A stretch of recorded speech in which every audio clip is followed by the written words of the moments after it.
Okay, welcome back, everybody. My apologies for all the confusion.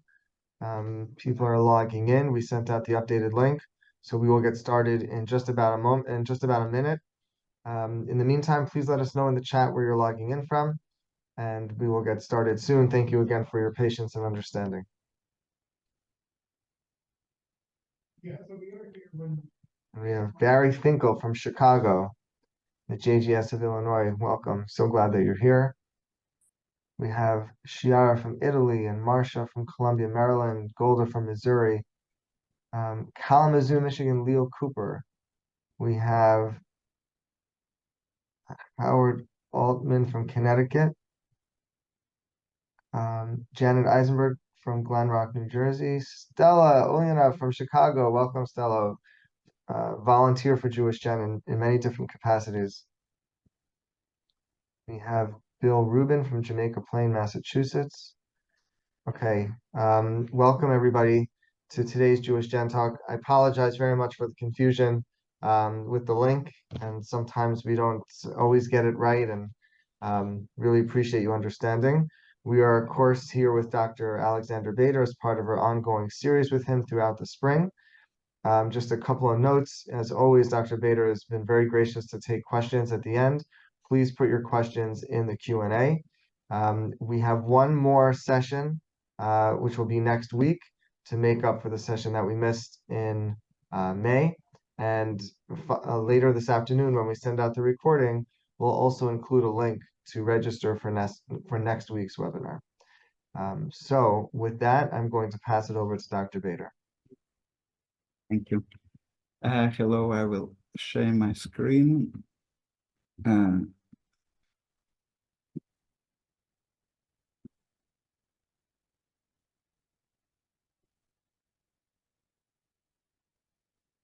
So today, I would like to speak about Romaniote Jews, their names and history, and this represents several sections from my forthcoming book about Ottoman Empire. So there is a section about Romaniote Jews in the chapter about Turkey, another chapter about Greece, also about Bulgaria and ex-Yugoslavia. So with important question for everybody who is studying the history, the migration of Jews toward or inside of the Ottoman Empire.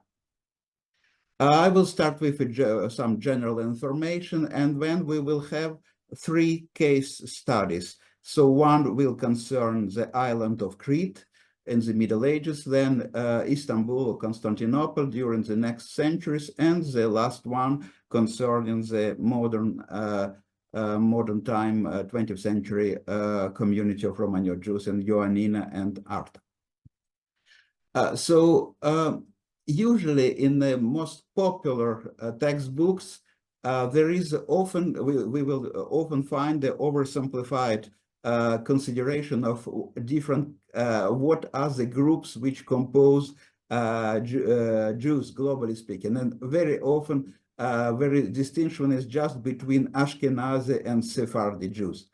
Of course, this is an oversimplification. And so if we study in more detail the history of both groups, we will see that they are not homogeneous, and they represent a merger, they result from a merger of several groups which in the Middle Ages or even later were independent from them culturally. So for Ashkenazi, these are the 3 groups which are not just Ashkenazi in the sense of Ashkenaz like German and Hebrew, not only from Germany, but also 2 groups that existed in the Middle Ages in Western Slavic countries and the Eastern Slavic countries. And so modern Ashkenazim are result from the merger of these 3 groups. For what is popularly called Sephardi Jews, the situation is much more complicated because in addition to Sephardic Jews, properly speaking, that is those whose ancestors lived in the Iberian Peninsula during the Middle Ages, there are also Southern French Jews, Italian Jews, Maghrebi Jews, Middle Eastern Jews, and Romaniote Jews. My list is not exhaustive, but still here you see groups which compose what is popularly called Sephardic Jews. Well, the difference here between these subgroups and the three subgroups of Ashkenazim is that if for Ashkenazim during the last century there was just one group because of the total merger and there are no Slavic-speaking communities survived, only Yiddish-speaking community. For what is called here Sephardi Jews, different groups not only existed in the Middle Ages, but all of them survived until the 20th century. So here the situation is more, the difference is even bigger than for three groups that compose what is popularly called Ashkenazi Jews. Today we will speak about only Romaniote Jews. So who are Romaniote Jews?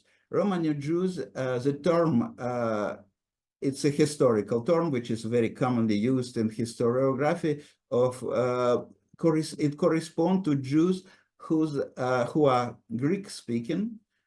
So they have in their culture there is an important component of Greek culture.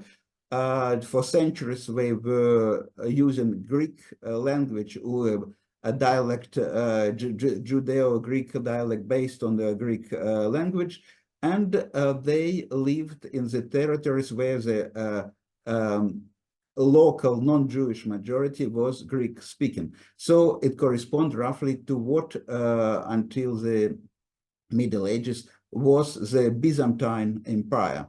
And you see on this map, on this picture, a map of the Byzantine Empire. You see that in 11th century, it was covering the territory of modern Turkey, modern Greece, modern part of modern Albania, Bulgaria, part of Romania, part of Crimea Peninsula, etc. So it was a very big empire covering different areas. And during the next 3 centuries, its territory diminished dramatically. And you see it was just an area near Constantinople and a small area in southern Greece.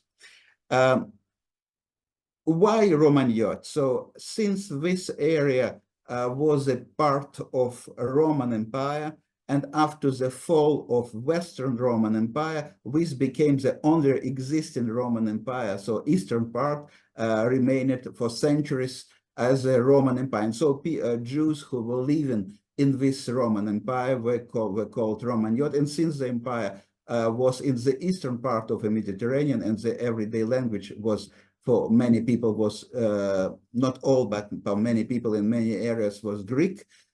So this is why we have on the one hand the term which explicitly mentioned the word Roman Empire, and on the other hand we are speaking about Jews who were not Latin speaking or Italian speaking, but they were Greek speaking.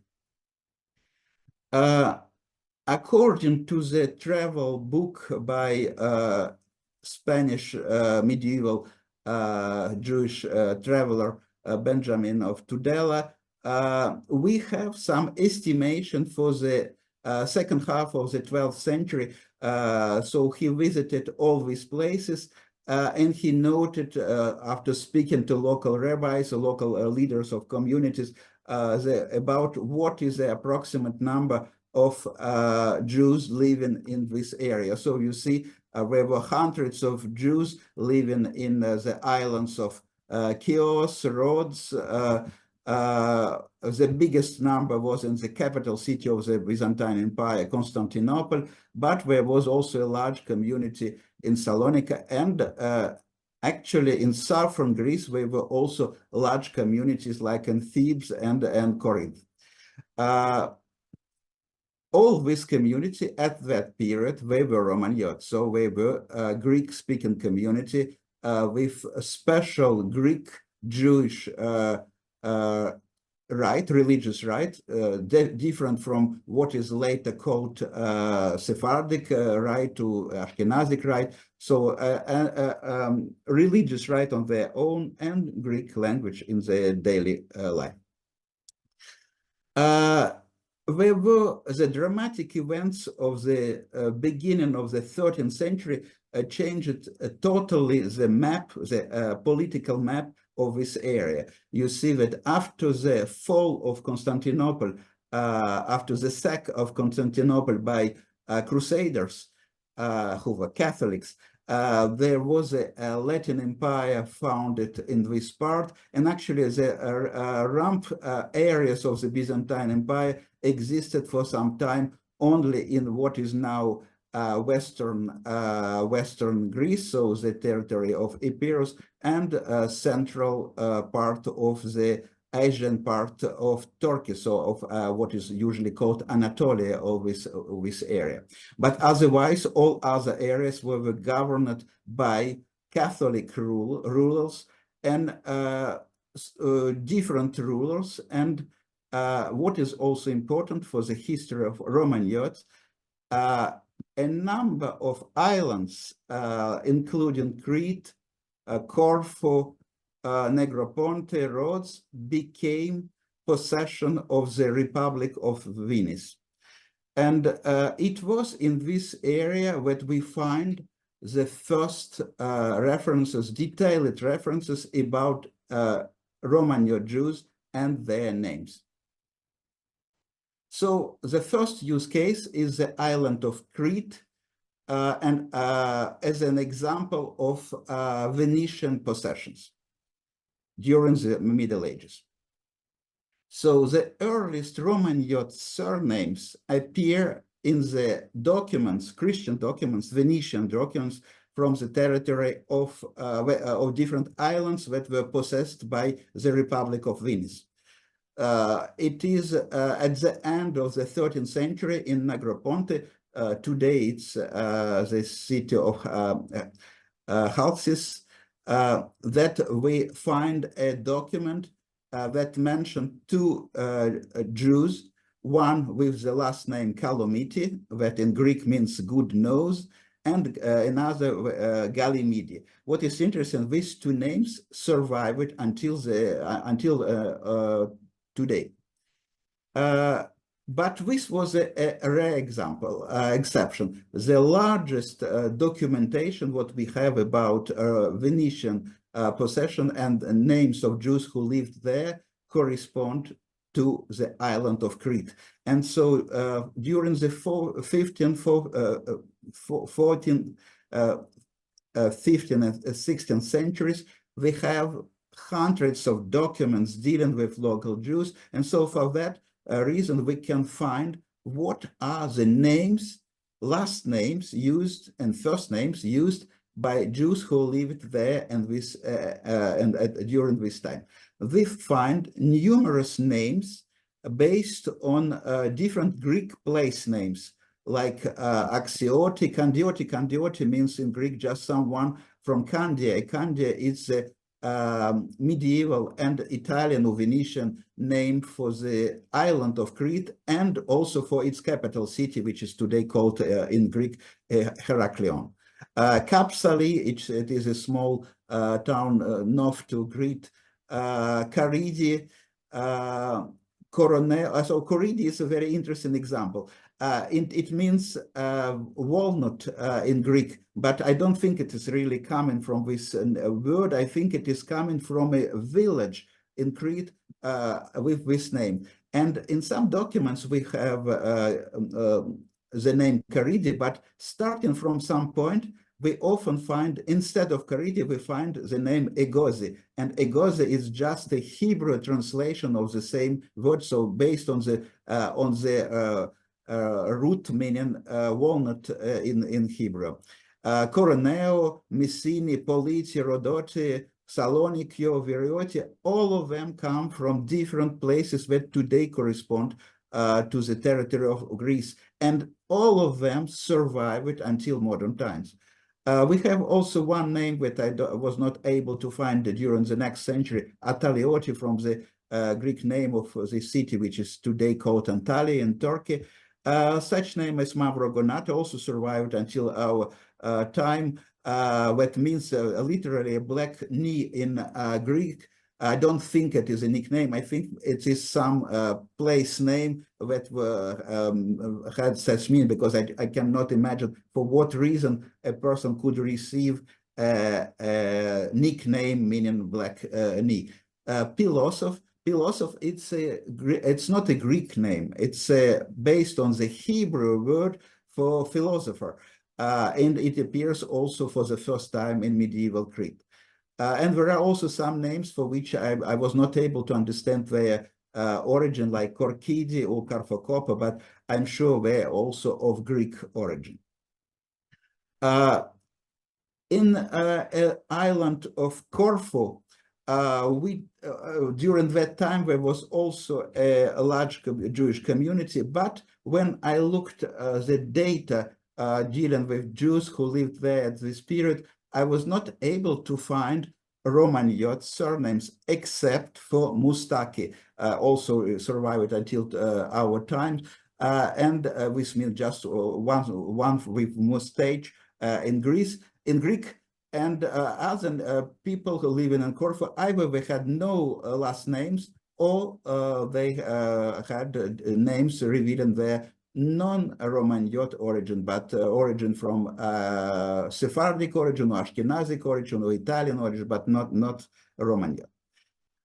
If we consider, so from the last name, we cannot see whether all this, for example, when we see someone call it Salonikio, we just understand that his ancestors or himself came from the city of Salonika, but we don't know what was his origin. Maybe he was not a Romaniote Jew from Salonika, but how can we be sure that all these people, who majority of them were really Romaniotes?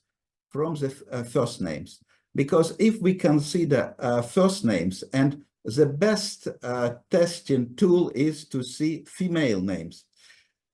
Most common, here I put the 10 commonest first name used by women in Crete during this Jewish women in Crete during this period. So in this list of 10 most common name, 9 most common name: Anastasia, Kali, Hannah, Herana, Krusana, Elia, Eudokia, Erini, Pota. Only one is Hebrew, Hannah. All other are Greek, and almost all of them, if not all, were borrowed from local Christians. So these Jews were clearly using Greek language in their daily life, and these Jews clearly had a Greek culture, so they were really, but for some exception, they were Romaniote. Of course, we know about Ashkenazic Jews who were present there, like Del Medico, famous Del Medico family, or we know about some Sephardic and Italian Jews present there, but the majority, according to the first name, and the last name actually too, they were Romaniote Jews. We had the list of most common names is not as exhaustive a list of female names. There were other like Arcondisa, Fostira, Frosini, Fumia, Herini twice, Panoria, Stamata, Stamati, Xati. So all these names are Greek names, and they were very, very common in Crete during this period. What about males? What about men? For men, the situation is different, because since the Middle Ages, early Middle Ages, Jewish men in various countries usually use biblical names, and especially in documents. So this is why it's more difficult to distinguish origins of people by their male given names. But even for biblical names, we have some examples that are not known or almost unknown in a non-Romaniote community, like Caleb. It's a biblical name. We have a few examples of Ashkenazic Jews with this first name, but for Romaniote world, this was one of the most common first names. Or Salahia, or Shalahia, I was not able to find any reference in documents from Western Europe or from Ashkenazi community. There are also some specific post-biblical Hebrew names like Meoches, Parnas. There are few Greek names as well, like Anatoly, Callo, Leo, Portus, Protos, Stamatinus, Theodore, Xeno, but they are minority. So this was Crete and, globally speaking, Venetian possession during the Middle Ages. At the end of the Middle Ages, Crete, along with all other Venetian possession except for Corfu, became Ottoman. And so during the Ottoman Empire, gradually there was a large influx of Jews from other areas of the Ottoman Empire. And so from next century, we don't find a so clean picture of Romaniote presence in the former Venetian possession. So second use case is Constantinople or Istanbul, the capital city of the Ottoman Empire.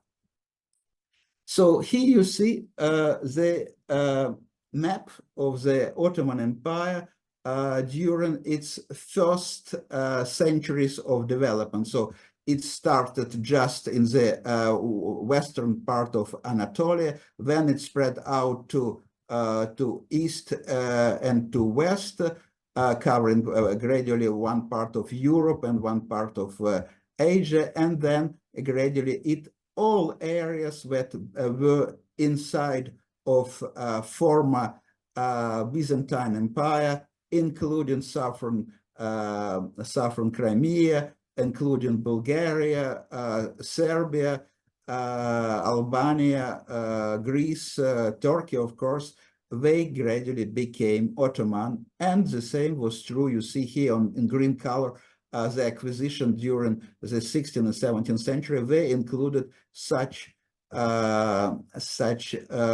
they included Crete, for example, the island of Crete here. So what we know about Romaniotes in Constantinople? First of all, from the documents of the 15th century, so even before, during the time when, during the century initially, the Constantinople was the still capital city of Byzantine Empire, and after 1453 it became Ottoman. And so during this period we know about a religious scholar who was the most famous at this period here, and who lived first in Edirne, that was capital city of Ottoman Empire before Constantinople was taken by Ottomans.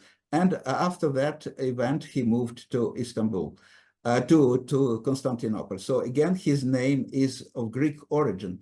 And we know also once Ottoman Empire, Ottoman military forces took Constantinople, there was a new position of the chief rabbi of Ottoman Empire that was introduced with the Hebrew-Turkish term Haham Bashi, and the first two Haham Bashi of Constantinople were, again, Romaniote Jews. One of them was Moses Kapsali from Crete. Another one was Elia Mizrahi. He was not from Crete. We don't know from where he came, but either himself or his close ancestors came, according to his last name, from areas which were not Byzantine, but most likely Arabic-speaking area, or Persia, so these are the most logical sources for people with the name Mizrahi, so Oriental in Hebrew. What is very special about the history of Istanbul? In Istanbul, once it was taken by Ottomans in 1453, numerous people who were living there, Christians, left the city. And so to repopulate the city, there was a requirement for various group of population of different religions, not only Jews or not most Muslims or Christians as well, to come and to settle in the new capital city of the Ottoman Empire. And so like that, we find during the next century in what was before Constantinople, but gradually became called, according to the Turkish name, Istanbul. Actually, it's the same word, but gradually it became pronounced in the local manner from Constantinopolis. It became Istanbul. But it became this new name for the capital city of Ottoman Empire. And so immediately after the Ottomans conquered this area, there was a big transfer of population from different areas of the Ottoman Empire. We don't know whether it was voluntary or what was the degree of voluntary, what was the degree of forced, but in any case, then these communities that were lived in Constantinople and Istanbul during the next century, community that were formed by people from different parts of the Ottoman Empire that were transferred to this area. The global name for all this community was a Turkish word sürgün, that means exile or resettlement. And so if we consider the documents, tax-paying list from this area, we find from Istanbul, we find that there were several congregations. All these new congregations were usually called according to the name of the city or area from where they came, or they were transferred to Istanbul. Like that, we had a community of congregation from Tyre, Antalya, from modern Turkey, several congregations from what is today Greece, so Salonika, Kastoria, Ioannina, Trikala, Halsis, Mistra, Patras from southern Greece. Many communities, congregation whose members originated in modern Bulgaria, North Macedonia, Serbia, Albania, and a very interesting data, numeric data corresponding to Istanbul can be found for the beginning of 17th century.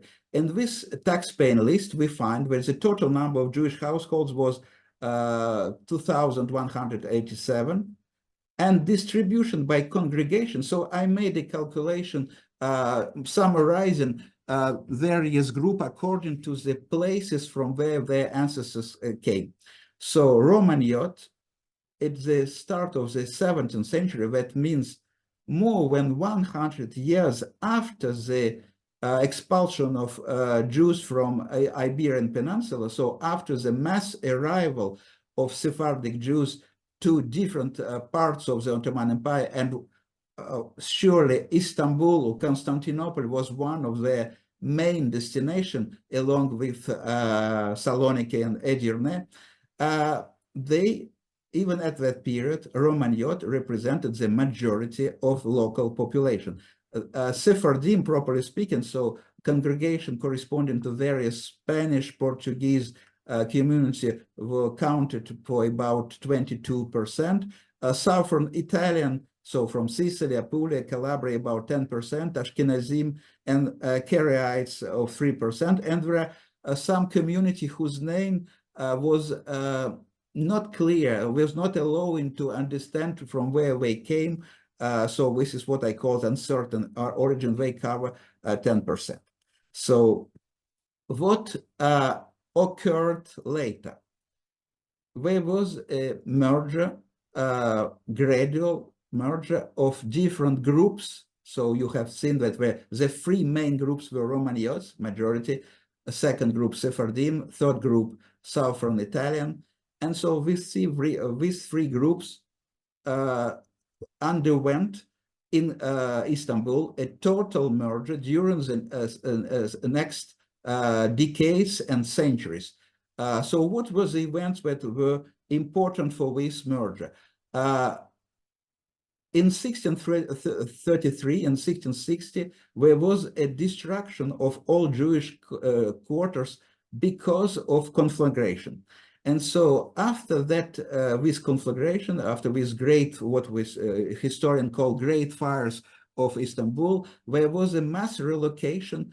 And before them, people were living by congregation. After them, there was already a mixture, geographic mixture. So there was no more a quarter of Italian Jews, no more a quarter of Portuguese or Spanish Jews, etc. There was a progressive, after this big fire, it was geographic blending was really rapid. The dwelling areas became the same for various congregations. This was a very important factor. And another factor, it was purely cultural. Sephardic culture, as in almost all of the Ottoman Empire, with some in the territory of modern Greece and Turkey, with some exception, we will speak about them later, and Bulgaria and Serbia, etc., became Sephardic. And it became Sephardic not necessarily because Sephardim represented a majority of local families, but because of the cultural dominance of Sephardic culture. So like that, gradually Sephardic religious right became the only right, except for Ashkenazim, but this was a very small community, became the only religious right to, at least the main, by far the main right in the territory of modern Turkey and most of Greece, and of course in Istanbul. And everyday language gradually became Judeo-Spanish, or what is popularly called Ladino, even if Sephardim, as you have seen, were represented in Istanbul just even at the beginning of 17th century, just 20%. And of this Sephardim, Jews whose ancestors were from modern Castile were not the majority. There were also Portuguese, Aragonese, Catalonian, etc. So it was a very cultural event that gradually Castilian became the only language inside of different community formed by migrants from Iberian Peninsula, and then it spread out to other community covering Italians who were speaking a close language, and finally Romaniotes, and Greek language was abandoned by all community of Istanbul except for Karaites. And if we consider tombstones, we will see that the merger is observable only since mid-17th century. How I was able to observe this from tombstones? Before that period, almost with no exception, if we find someone with a Greek given name, this person either has no surname or has a Greek surname. So Romaniote. And after this period, we start to find people with Greek given names and Sephardic last names, or people with Sephardic given names but Greek surnames, etc., etc. And important consequence of the merger, since the number of Romaniotes was very large, we introduced in local Judeo-Arabic, Judeo-Spanish, so Ladino language, a suffix, diminutive suffix ula, and it became used by all women of different origins in Istanbul. What we find as female names in Istanbul tombstones.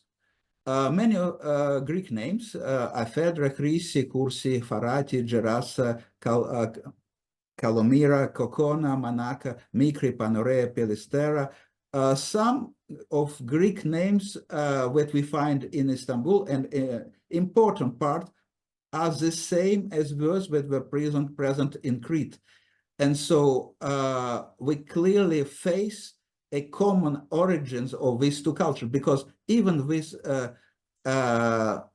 even if the number of names of Greek origin was large enough, it was a very small part in comparison to the number of names used by Greek Christians. So it was just a very limited sample that was at some period borrowed by Romaniote Jews from their Christian neighbors, Greek-speaking neighbors, and the same sample, or a large part of it, is found in medieval Crete and in several centuries later in Istanbul.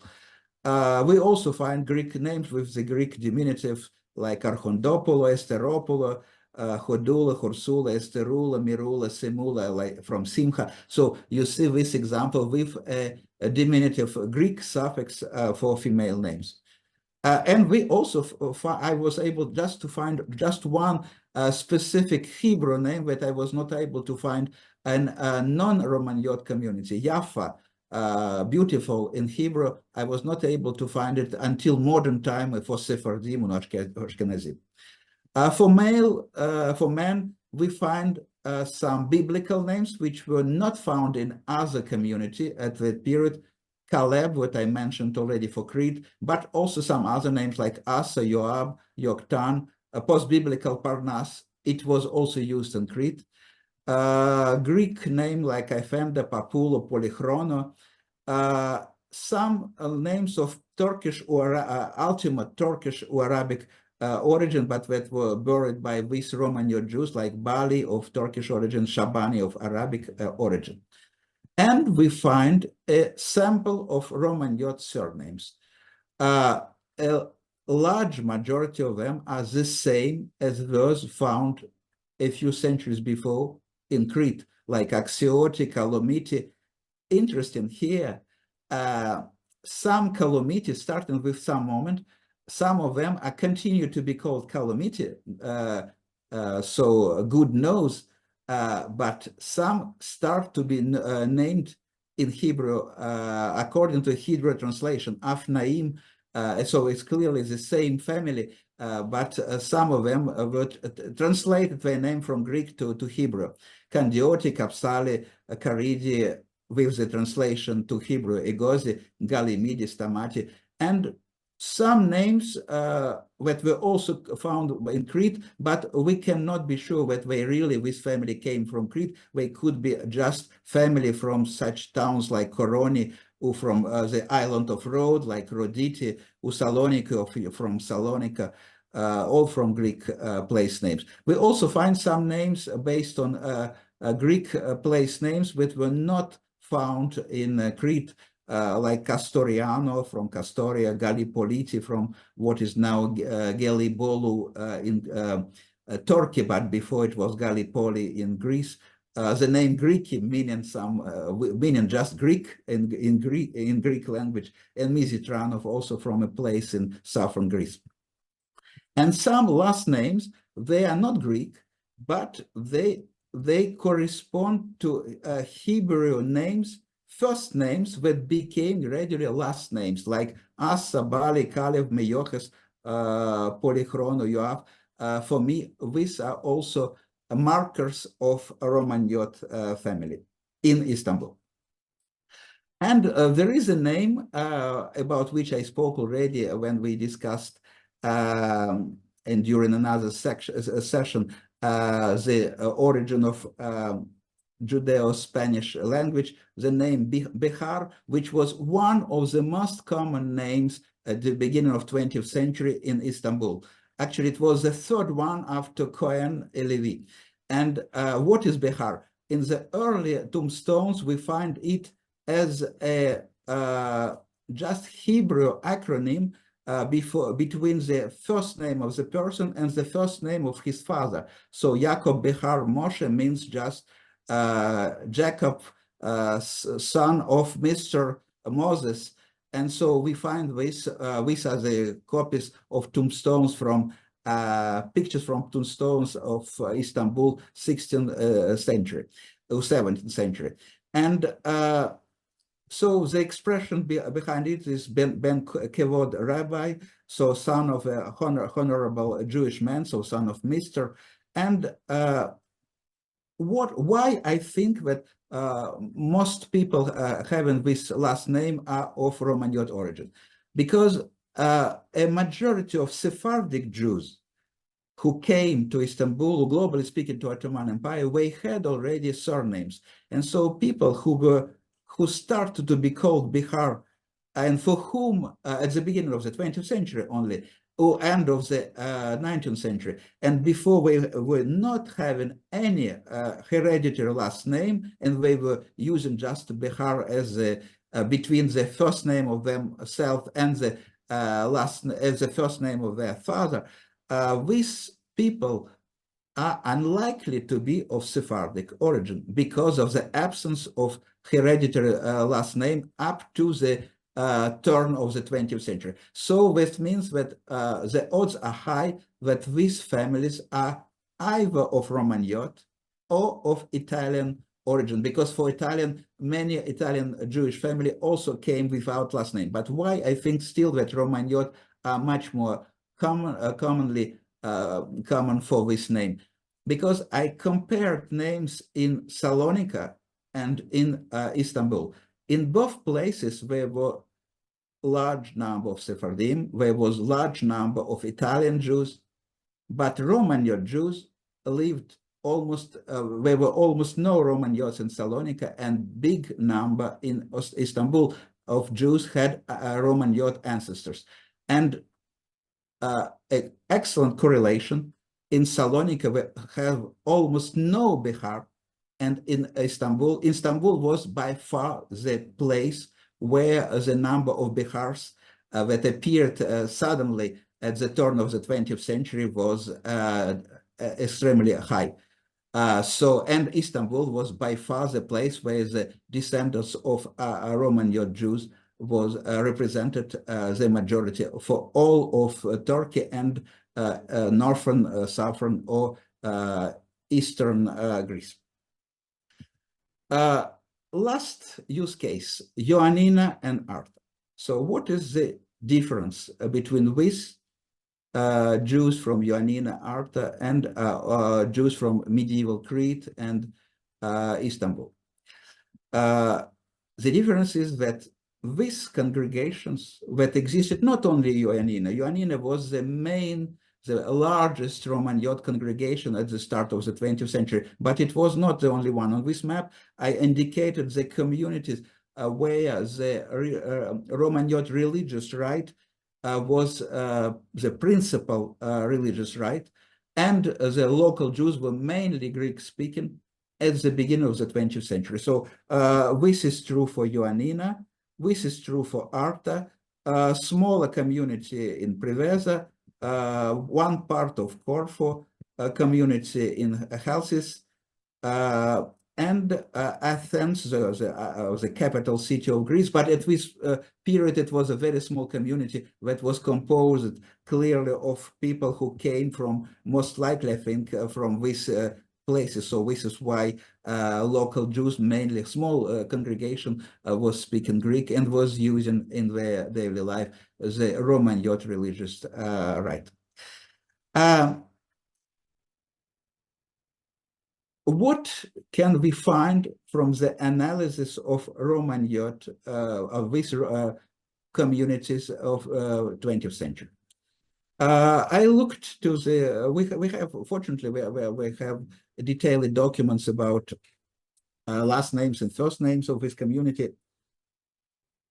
And so, first names, I was able to find a number of Greek names that were known for me from sources from medieval Crete and from Istanbul during the next century, like Archodopolo, Hostira, Arhoda, Kali, Kolomira, Stamata. We cannot be sure that they are descendants of the same group that existed since the Middle Ages, because some of these names, and I think specifically about Stamata or Kalomira, for example, they are very common for Greek Christians as well. So we cannot exclude a possibility that in some cases they were just new, recent born. But if we see global picture, we see, however, that it looks like remnants of medieval Romaniote culture. But we also find, and I'm speaking about Ioannina, names for women like Clara, Delicia, Diamanta, Gracia, Perna. So this Greek-speaking community was using names which are typically Sephardic. And so how is it possible? For me, the only explanation is that they gradually became Greek-speaking. So there was a period for centuries during which there were several congregations living in Ioannina, and the same is true for Arta. Some of them were Romaniotes, others were Sephardim.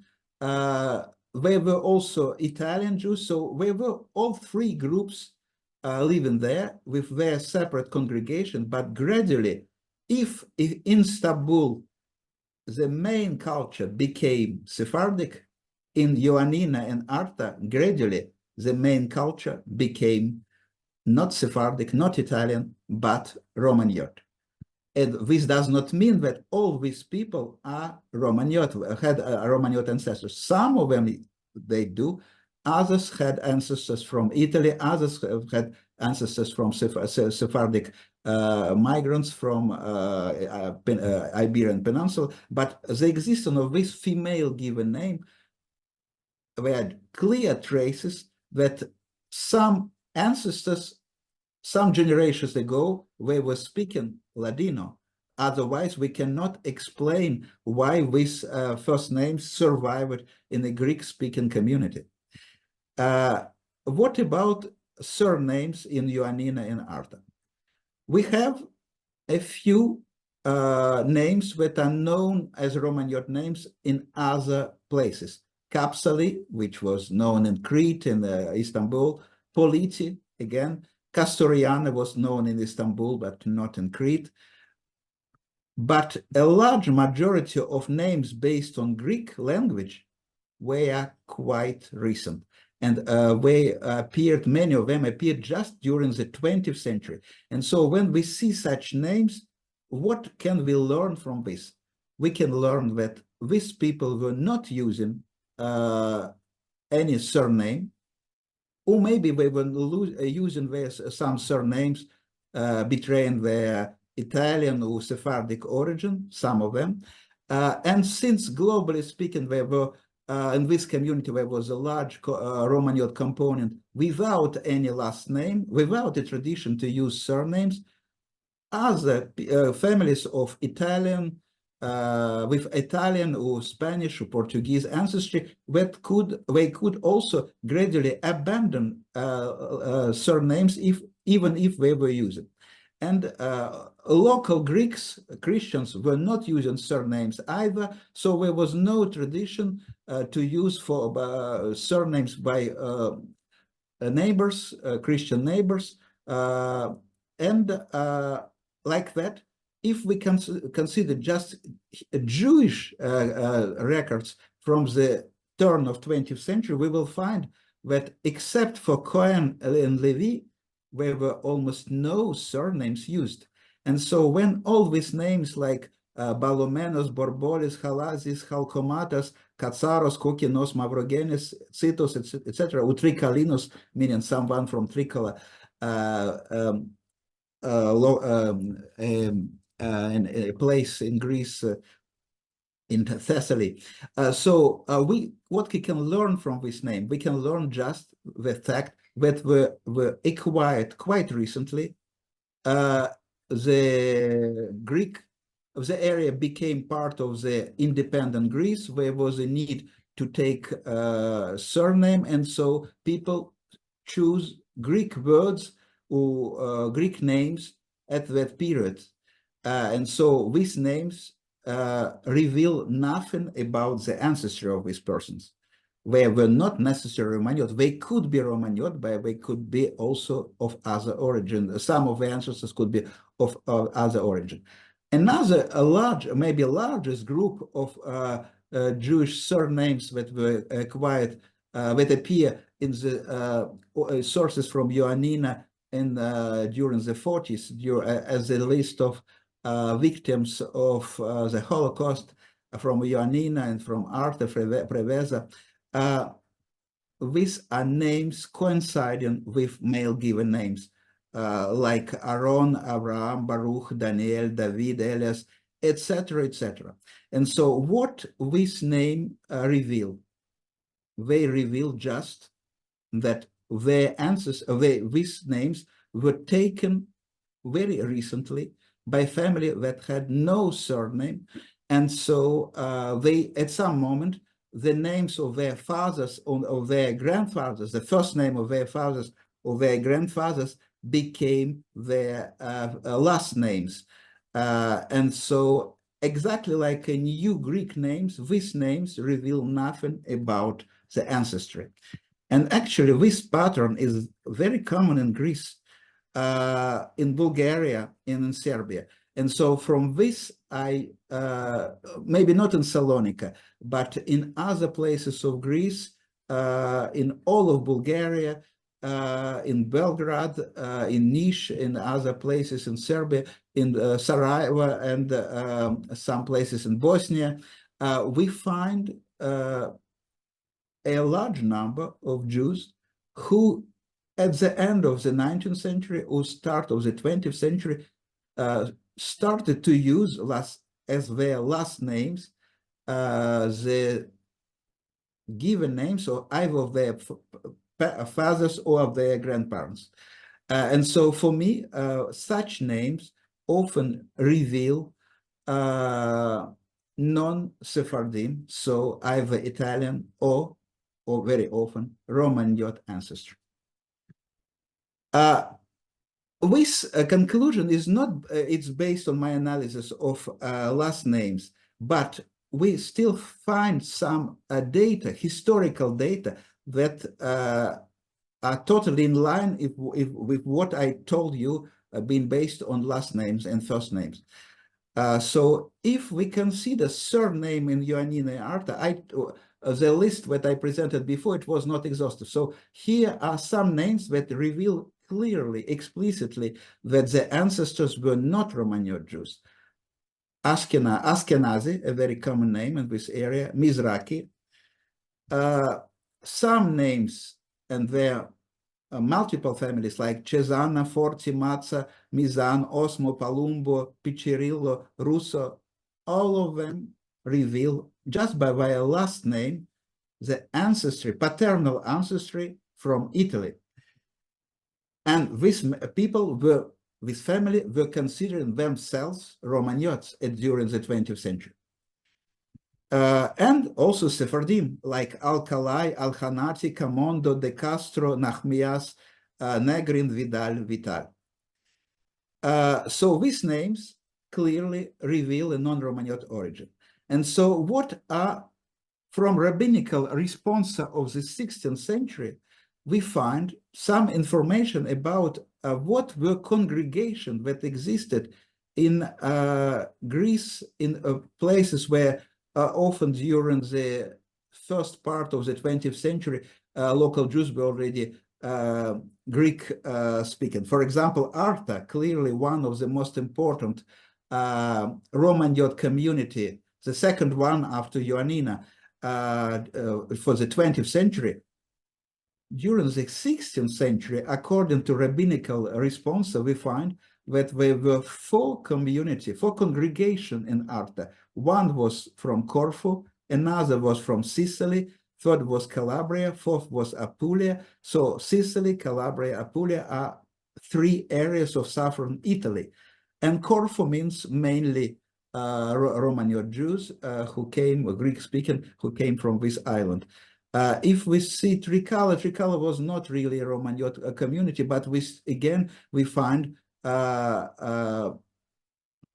it's in the western Greece. We find in the 16th century, we learn about the existence of Sicilian, Sephardic, and Romaniote community. If we look into congregation that existed in the city of Patras, it's a main Jewish community up to the start of the 19th century in Peloponnesus Peninsula. There were two Sicilian community, old and new. There was one called Spanish, so clearly Sephardic, and one was called Gregos, so Greek Romaniote Jews. So all this historical information together with analysis of last names and first names show that what is considered as Romaniote Jews during the first half of the 20th century results from a merger of ancestors who were Romaniotes, Italian Jews, and Sephardic Jews. Thank you for your attention.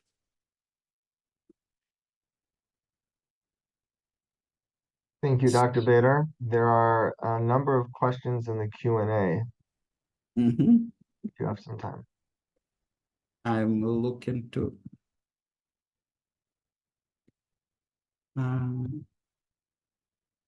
Q&A. Yeah.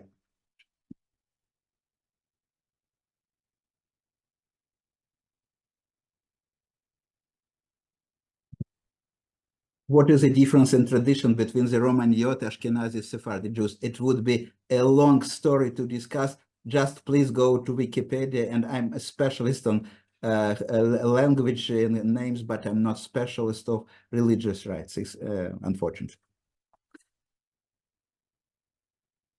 Did the documents you cite actually use the term Romaniote in reference to the Jews?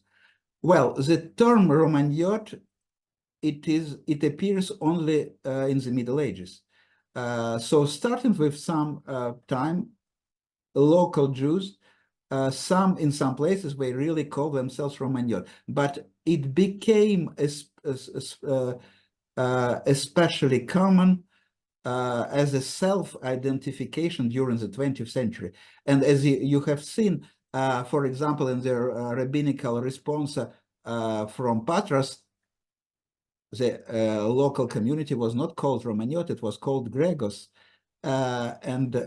So there were several names. It was not just one. I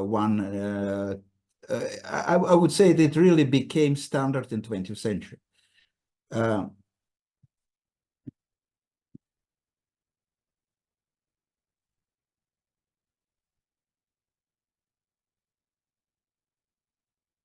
Can you tell something about Cyprus? Were the Jews considered Romaniote Jews too? Well, Cyprus had a very special history. So, of course, during the Byzantine time, for example, Benjamin of Tudela, so 60th years of the 12th century, visited Cyprus. There were Jews living there who were Romaniotes. Some of them were Romaniotes. They were Romaniote Rabbinites, but in Cyprus at that period also there were some Karaites. But globally speaking, during this period when Benjamin of Tudela is writing about Jews, Rabbinites, so following the Talmud oral tradition, and Jews who were not following the oral tradition, so the Karaites, we can say that except for important religious difference, there was a very close culture in the Byzantine Empire, in both in Cyprus, in Trebizond, in the Istanbul, and after that period, Jews, there were never a big community of Jews in Cyprus for various reasons. But if we compare Jewish history in Rhodes, in Crete, in Chios, in other places where there is a very large Jewish history, Cyprus is not an important place for Jewish history. After the Middle Ages, very few reference to local Jews in Cyprus. You speak about first name, male and female. In what context were they written in the documents you cited? It depends on the documents. For medieval Crete, I used almost exclusively documents that were Christian documents written in Latin or Venetian, so Italian dialect or Italian language for some people. A different language from Italian, but very close to modern Italian.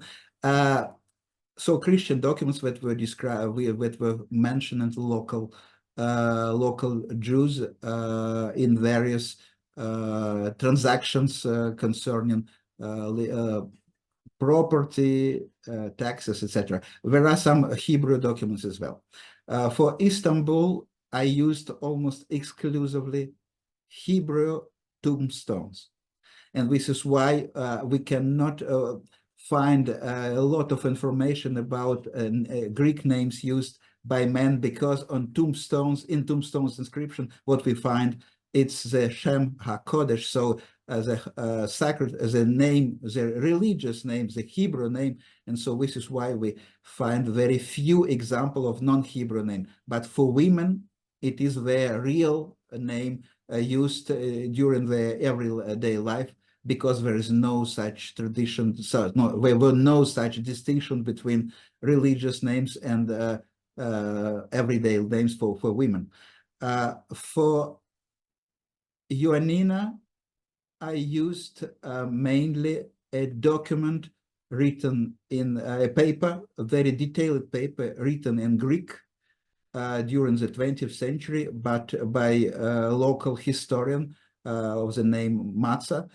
And he wrote a paper about names, so last name and first names, and so he, as an annex to his paper, he included in Greek the list of first and last name used in this community.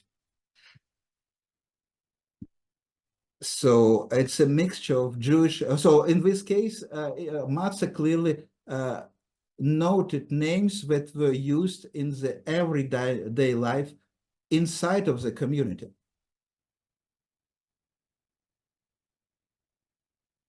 Can you tell us more about the post-biblical Hebrew name Meyoches?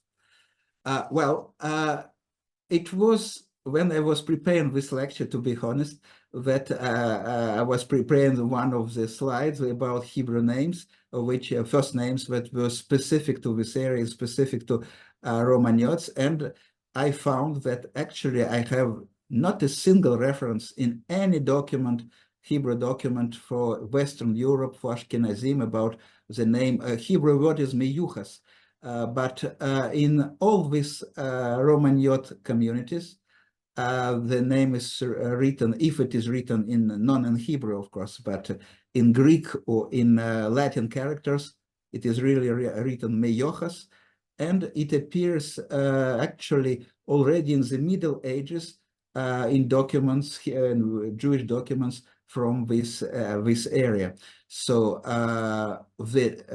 from this I make a conclusion that since it is exclusively found here as a first name and then later as a last name, I don't see any other explanation as a Romaniote. As I said, before the merger in Istanbul, before mid-17th century, a few examples of this name appear as a first name appear in Istanbul, either for people without last name or with people with a Greek last name. So no doubt they were Romaniotes.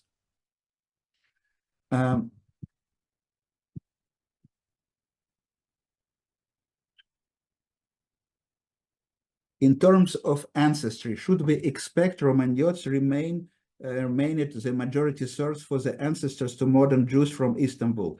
And is it notably more compared to other Jewish community near such cities as Salonika, Edirne, or in Izmir or Bulgaria, or later internal immigration made the situation in the entire Ottoman Empire more homogeneous? No, I don't think that. Of course, there were internal migration, but the initial point of the development of all this community was totally different. Istanbul or Constantinople was totally apart from all other places enumerated, because Salonika, some decades after Istanbul, Constantinople was taken by Ottomans, we find no Jews in Salonika. So that means that all of them, or almost all of them, were transferred to Istanbul. And during the next century, there were some persons present. Of course, there were internal migration, but even if we compare last names of different persons in this area, for me, Izmir is a typically Sephardic, or let's say globally Ottoman new center, because there were no Sephardic exiles who came to Izmir. Izmir became important starting with the second half of the 17th century, especially during the 18th century. So after the migration from Salonika, from Istanbul, etc. So what globally the names are mainly Sephardic or Italian. Salonika, again, names are mainly Sephardic, Italian. Bulgaria, Sarajevo, main names again are mainly Sephardic and Italian. So for me, in terms and as ancestry, genetic studies, I think I would expect, but this is to be confirmed, corroborated, or refuted, that Istanbul would be very special. Is Xati the same name as Xanthi? Yes, Xati is just the Jewish, or maybe also dialectal Greek version of the common Greek first name Xanthi. But Xanthi, even if it is a location in Greece, it's the first female, it's a given name of female given name, and there is a place also called like that. But of course, the first name does not come from the place name. It's just both of them are coming from the same Greek word. Were some Jews from Kefalonia during this period or later, possibly Venetian? Well, I was not able to find any source for Cephalonia, so I cannot. Cephalonia. Cephalonia, does it include Corfu, or it's? I'm not sure. Maybe I'm making a mistake. Is it Cephalonia near Corfu, or it's including Corfu? I'm not sure.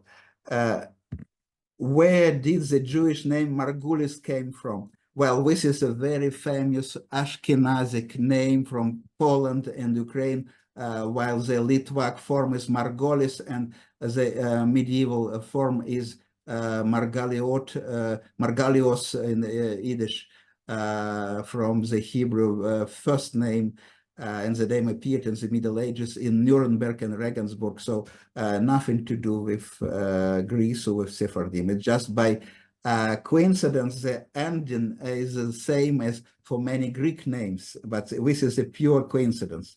It's pure Yiddish from Poland and Ukraine.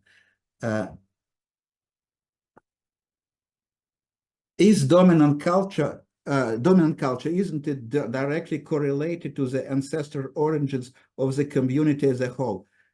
Can we know what proportion of Ioannina Romaniotes are of Sephardic versus Italian versus Romaniote ancestry?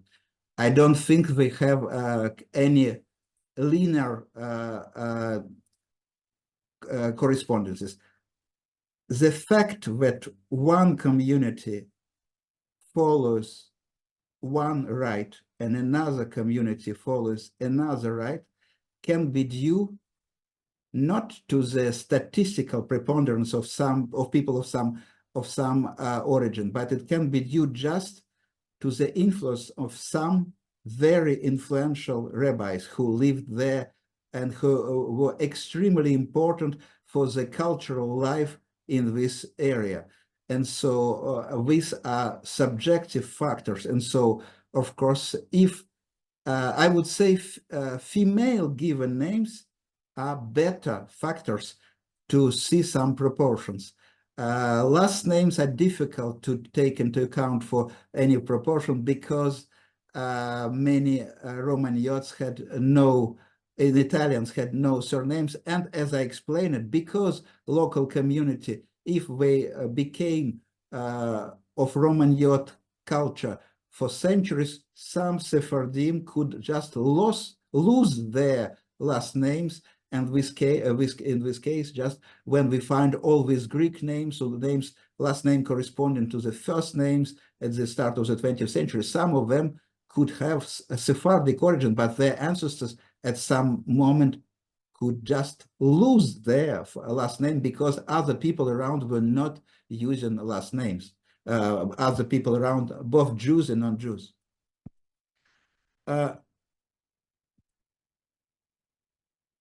I would like to know what daily life is like in various Romaniote community today. Well, there is no Romaniote community today anymore. The biggest synagogue of almost all Romaniote Jews were killed during the Second World War, and the biggest synagogue, the biggest community is New York City. There are a few people, a very small community in a few places of Greece, but they are of Greek culture. They are not anymore of Romaniote culture. Are Romaniote Jews from same geographic area as the Roma people, Gypsies? No, this is a coincidence again. Roma, word for gypsy, it's their own name that I'm not even sure that is related to Roman Empire. Maybe I'm not sure at all. But for Roman Jews, we know from what geographic area they came. And Roma people, I don't see any specific link to Byzantine Empire. Why not to other areas rather than the Byzantine Empire?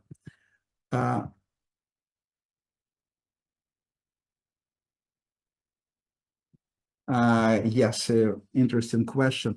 Did you encounter any given names that could link the Western East Canaanites with any Romaniote community? Well, I think that not necessarily West Canaanites, because people who lived, Jewish community who lived in the Middle Ages in the Czech lands, which would be a pure speculation to say that they are of Byzantine Empire. We have absolutely nothing to say this. We know just where they are Czech, all Czech speaking, from where we come, we don't know at all. For people, for East Canaanites, so people who lived in the Middle Ages in the territory of modern Ukraine, like people who lived in medieval Kiev in the 10th century, people, a small community who lived in what later became Galicia, so near Lvov, in Lutsk in Volhynia, in Brest and Grodno of Western Belarus. Well, for all this community, what we know that they were East Slavic speaking until they merged with Ashkenazim Yiddish speaking who came in this area and who were clearly much more numerous than these people, Slavic speaking community. And we also know that all these Eastern Canaanites, they also resulted from some mixture, because we know for sure that some of their ancestors were also Ashkenazic Jews and some other ancestors were not Ashkenazic Jews. But the most logical source for these first communities in what is now Ukraine and a small part of Belarus, the most logical origin would be medieval Crimea. And medieval Crimea was at some moment Greek, part of Byzantine Empire. And since that period, Krimchak Jews survived. So there are chances, the odds are high that this one part of these Eastern Canaanites were relatives to Romaniotes. Their ancestors were of Greek culture, came from Crimea, and to Crimea they came from other Byzantine areas. But this was centuries before. And when we learn what were given names used by Eastern Canaanites during the 15th, 16th century, because for previous century we have no information at all, we see only local Slavic names. We don't see any correlation with any Greek community. So only in Crimea we find some small correlation, but outside of Crimea, so in what is today near so Kiev, Galicia, Volhynia, we don't see any correlation because these were centuries, even if their ancestors were Romaniote Jews, and the odds are also high because there are some linguistic studies that show and indirect links between all this, not all this, but some of these Jews who lived in this area before the arrival of numerous Ashkenazim from the West and from the Czech lands and from Germany, that their learning, they learned by the Bible, and we find some translation from Hebrew to of the Bible to local Christians, Slavic Christians that were made apparently by converted Jews. And this translation, in some points, they are correlated with the Byzantine tradition of the biblical pronunciation, biblical studies, etc. So everything else for me would be speculative. So maybe some genetics can reveal, genetic study can reveal something more, but from the linguistic onomastic points, with using onomastic and linguistic methods, we cannot learn anything that would prove or provide some evidence about correlation between East Canaanites and Romaniotes. What is the proportion of assimilated Ashkenazim across various Ottoman communities, whether Sephardic or Romaniotes? I think it is small, because when we see documents from the 16th century, we find that there are several congregations which are separate from others, which are either called Alaman, so in Turkish that means Germany, so Ashkenaz, or Hungarian, we are called Magyar, so according to the Hungarian word for Hungary, for Hungarian. So these two communities were Ashkenazic. From Germany, we'll see Alaman, it's not necessarily Germany, it can be Ashkenazic generally speaking, so Germany, Czech lands, Poland, etc. And Hungarian was a separate one because for 150 years, Hungary was part of the Ottoman Empire. During this period, there was some migration of Ashkenazic Jews from Hungary to Istanbul, to Edirne, etc. But this has always been a very small community. And then I studied in detail names used by people from Ashkenazi community of Istanbul. Actually, I received from local community leaders a list of civil records of Ashkenazic births, Ashkenazic marriages, etc., from Istanbul, from the first third of the 20th century. So like that, I was able to see what were their surnames. And actually, their surnames were were really revealing that these people, or either themselves or their parents, or maybe grandparents, they came very recently from Russia and Poland. So what was Ashkenazi community at this period? It was composed of recent migrants from Eastern Europe. And if we consider on the other hand, the Sephardic community of Istanbul, I told you about three most common names: Cohen, Levi, and Behar. The fourth common name was Ashkenazi. So these were Sephardic Jews. So, but their ancestors were Ashkenazim. And since Ashkenazim who came to during this period during various centuries to Istanbul, they had usually they had no last names at all. For me, the fact that in Ashkenazi community of Istanbul during the beginning of 20th century, we don't find such names like Bihar or like Abraham, Moshe, etc. So that reveal people who had no surnames. As I said, Ashkenazi community of Istanbul, start of 20th century, recent migrants from Eastern Europe.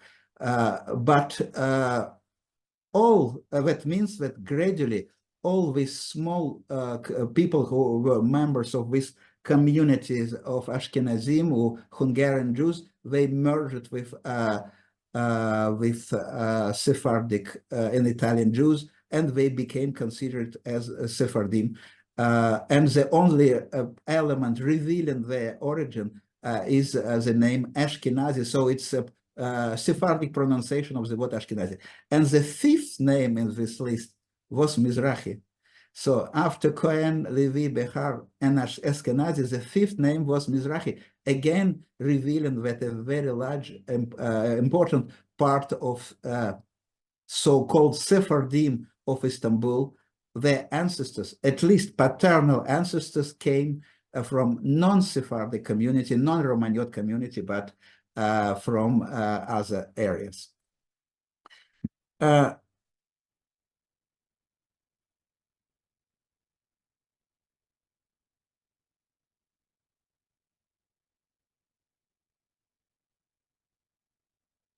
Okay.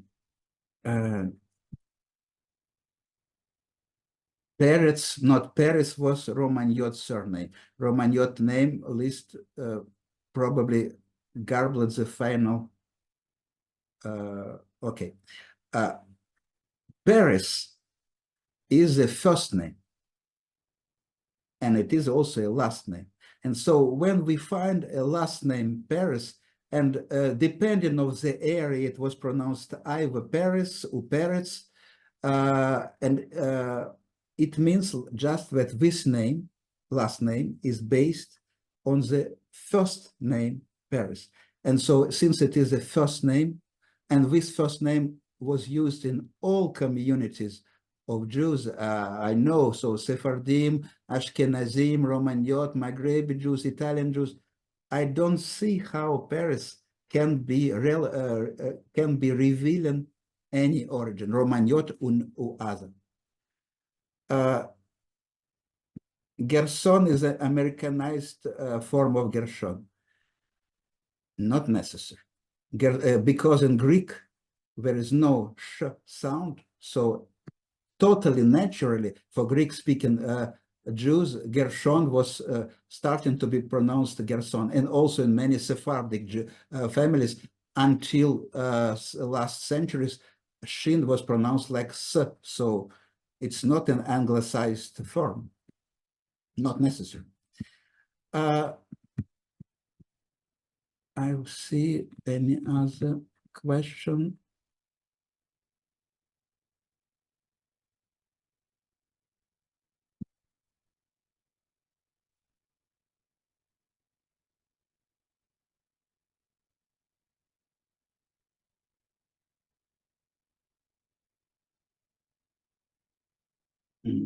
Okay, I'm just looking.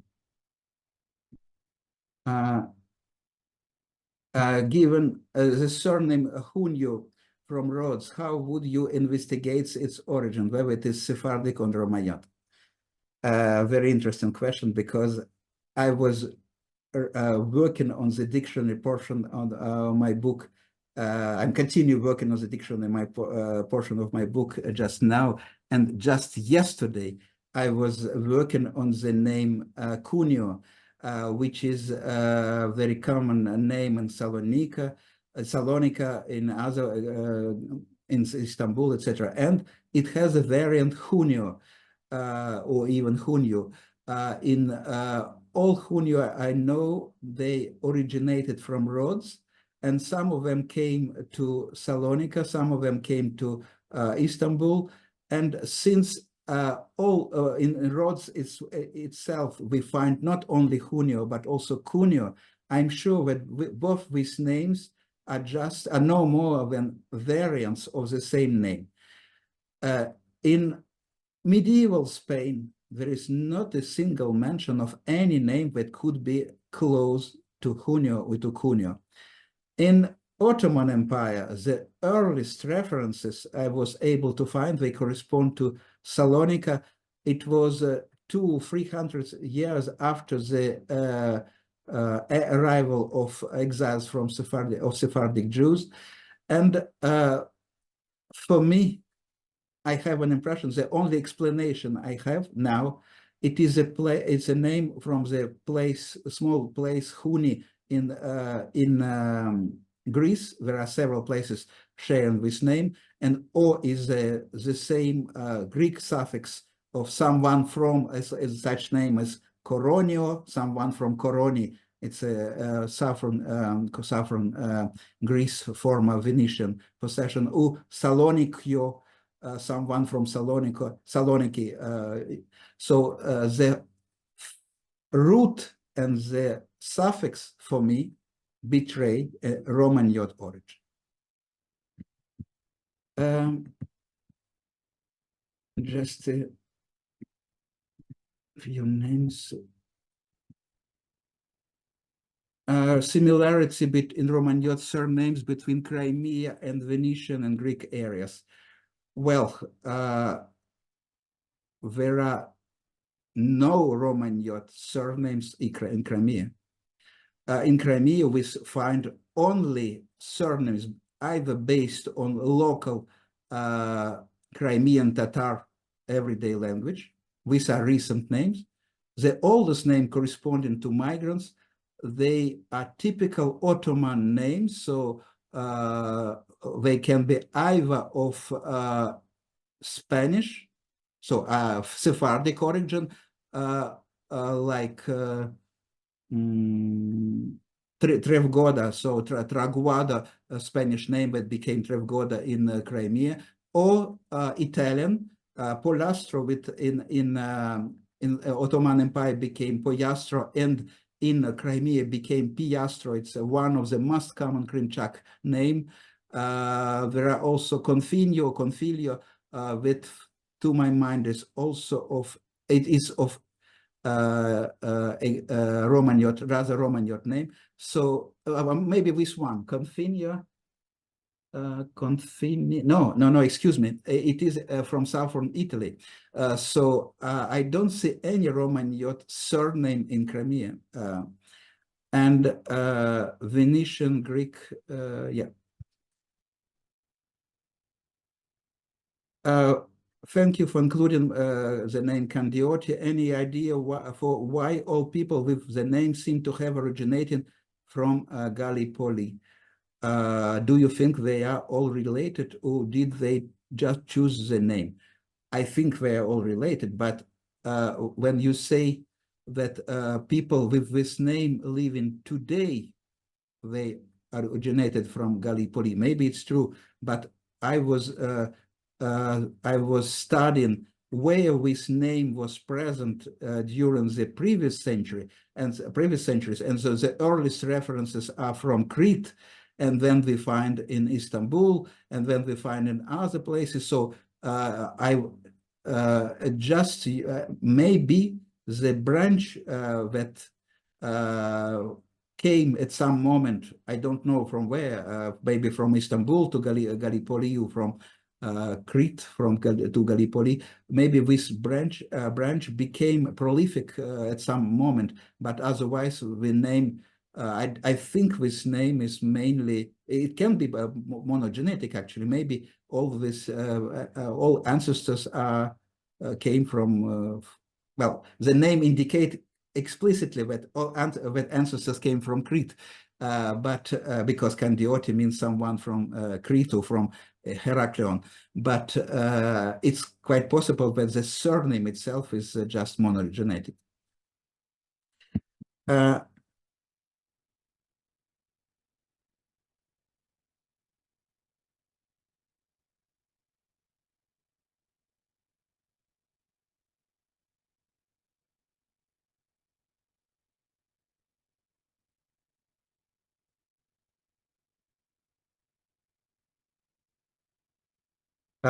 Is it fair to say that Arthur's Romaniote community does not have continuity beyond a few hundred years?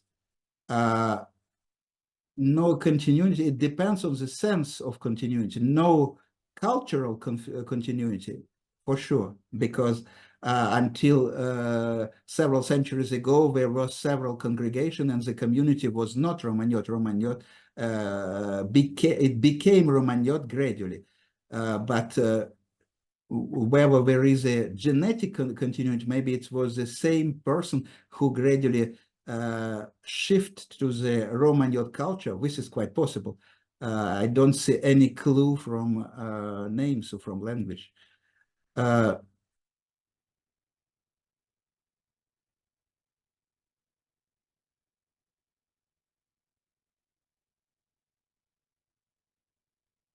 Well, it was the question is about the shared female name of Greek origin in different parts of Greece. Actually, the three use cases that I explained when I called them use cases, but actually it was on purpose, of course, that I selected medieval Crete, Istanbul during the 16th, 17th century, and then Ioannina and Arta during the 20th century. It is because these are the only areas for which I was able to find materials on which I would make any idea or any theory, any on which I could base any hypothesis. Otherwise, for other area, we don't have, for example, given names of Greek origin. When I looked tombstones from Turkey, so fortunately we have online access to 60,000 of tombstones from Greece that were prepared by the group from Tel Aviv University, directed by Mina Rosen, and were available online. And so I analyzed all these 60,000 names, and what I was able to see that Greek first names, well, of these 50, were not, of these 60,000, I think more than 40 or maybe more than 40,000 are from Istanbul, more than 10,000 are from Izmir or Smyrna, and very few are from other, well, from Edirne, etc. But for all others, they are not representative. They are really representative only for Istanbul and for Izmir. And so we're also representative for Gallipoli, so Gelibolu now, or Çanakkale, another. So for some places they are representative, but not for Edirne, not for Bursa, for some other places in Turkey. And what I observed, Greek first names, I was able to find them in Istanbul only, and just one example in Gallipoli. Nothing in Izmir, nothing in few extracts from Bursa or Edirne. So this is why this source tombstones from Turkey, when I studied tombstones from Salonika, from the book by Emmanuel, there are very few references and almost no references actually to any Greek link in Salonika or in Sofia or in Belgrade or in Monastir, Skopje. But for all these areas, we don't have representative lists for, except for Salonika, for centuries before the 20th century. And actually for 20th century, well, it's sad to say, but we have this list just because of the victims of the Holocaust. So this is why we don't have information that could allow to analyze what were names, first names used in this or that area. But for some exception, like Istanbul, for all times starting with the second half of the 16th century for tombstones, and medieval Crete, and of course, all of the 20th century.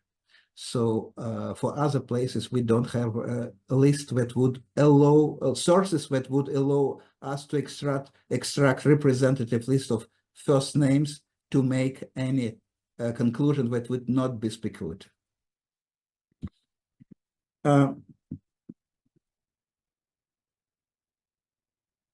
Is Salonika the most Sephardic in the narrow sense community in Ottoman Empire? For me, I think Edirne is even more Sephardic, because in Salonika there was a very important Italian component. There was a small Romaniote, but very important Italian component, southern Italy mainly. But in Edirne, there was it was smaller. So I would say Edirne would be more Sephardic than Salonika, and Smyrna, Izmir, not less Sephardic than Salonika.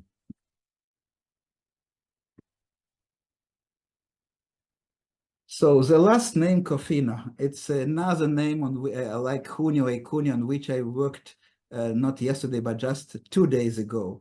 And for me, if you consult different studies about names, you will find that indication that this is a Sephardic name. Actually, there is no Sephardim with this name in medieval Spain and medieval Portugal.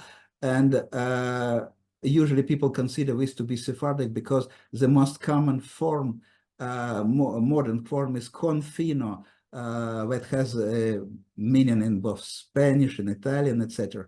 But when I looked into the historical records, the first form that I was able to find is not Confino, not even Cofino, but Cofini.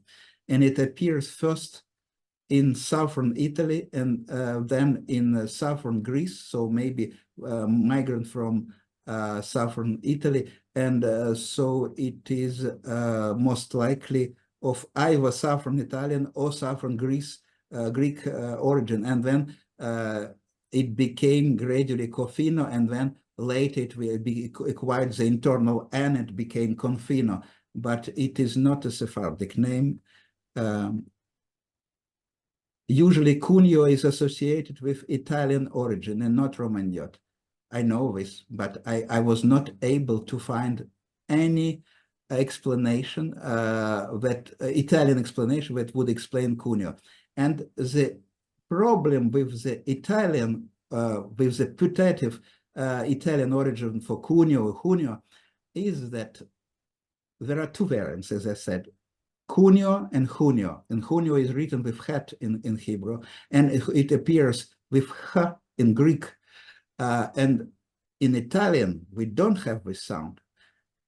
So this is the first thing. And so Junio could start to be pronounced Junio by Ladino-speaking or Italian-speaking Jews, just because there were no words with initial h in Italian or in Old Spanish.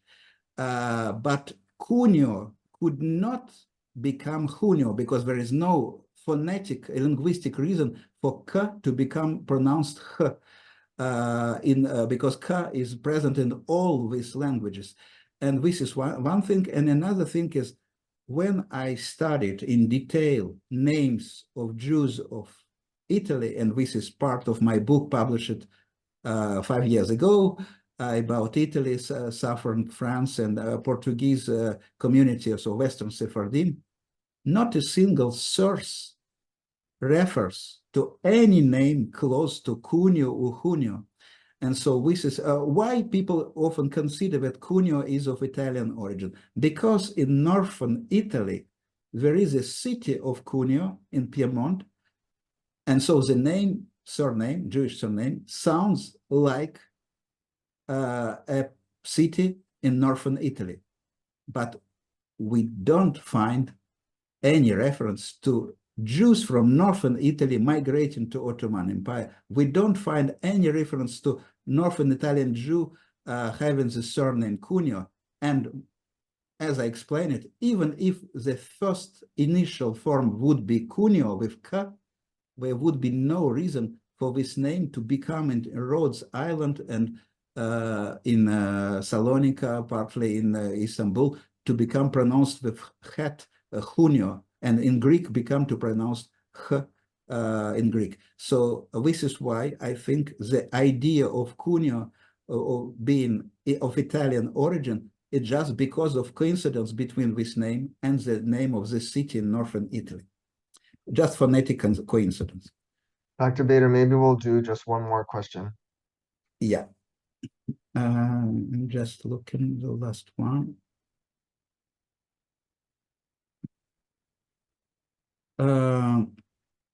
Is it reasonable to assume Jews on medieval southern Italy and Sicily were related to Byzantine Jewry and Romaniotes? Not on the level of tools I'm using, so I don't see any link by language or by names because we don't have any detailed information about Calabria, Apulia. For Sicily, we do have a very detailed list of first name and last names, and so they reveal either local origin, so which is not revealing from where the ancestors came, and if they reveal some names that came from abroad to Sicily, either some of them came from Spain because Sicily was part of the Kingdom of Aragon, or there are multiple references to Jews who came from Tunisia. And so clearly in Sicily, in Tunisia, there are some links already from this Middle Ages. But between Romaniotes and southern Italy, I don't see, maybe it existed, but again, using the tools I was able to use, I don't see any possibility to say anything positive or negative. Everything would be just speculative.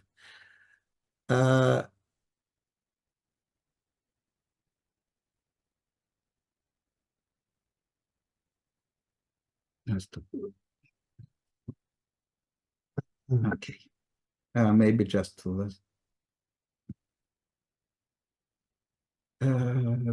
You forgot the issue of nicknames becoming Romaniote surnames, but actually this was the topic of my second to last slide, where I indicated all these Greek-based nicknames that became last names in Ioannina at the turn of the 20th century. So I don't understand why you say that I forgot this issue. Maybe you mean some other issue. Maybe I don't understand you.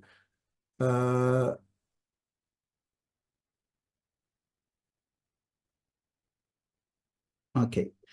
The main source of assigning Cuneo to Romaniote congregation is Mikhail Molko designation of specific surname attached to various congregation. Well, the work by Mikhail Molko attaching names to various congregation of Salonika, it was not the original work. The original work was published by Nehama in 1893. It was a paper in Hebrew, in which this scholar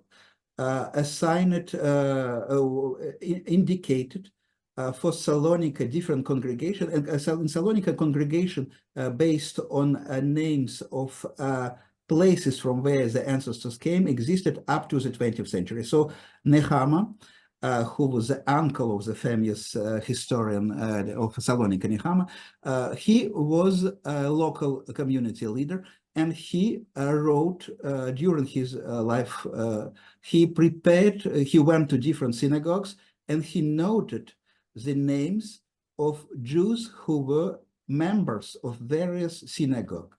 So, and very often, starting with book by Mikhail Molcho, and then other books who were citing Mikhail Molcho, people started to say that this list, forgetting from where this list comes, when people started, historians started to say that this list shows the distribution by community, which was valid in 16th century. This is not true. It was valid at the end of the 19th century. And what I did, I took the list by Nehama that were slightly enriched by Emmanuel, and also slightly added with a few additions by Mikhail Molcho. I know all with three sources, but Emmanuel explicitly says that he took his list from Nehama. This is how I found the primary source. And again, Nehama wrote his list in 1893 at the end of the 19th century. So when I took this list, what I did in my chapters dealing with Italian Jews and with Sephardic Jews, their presence in Salonika, what I tried to do, I tried to see whether the names of people who were members of different Italian and Spanish or Portuguese communities in Salonika at the end of the 19th century, whether these names, last names, are correlated or not with the origin of these last names. And actually, the correlation is big enough. So indeed, for people who were members of Catalonian, of Aragon, or Portuguese community, often I was able to find that Jews with such names lived in medieval Aragon, Portugal, Catalonia, etc. But it is far from being exhaustive.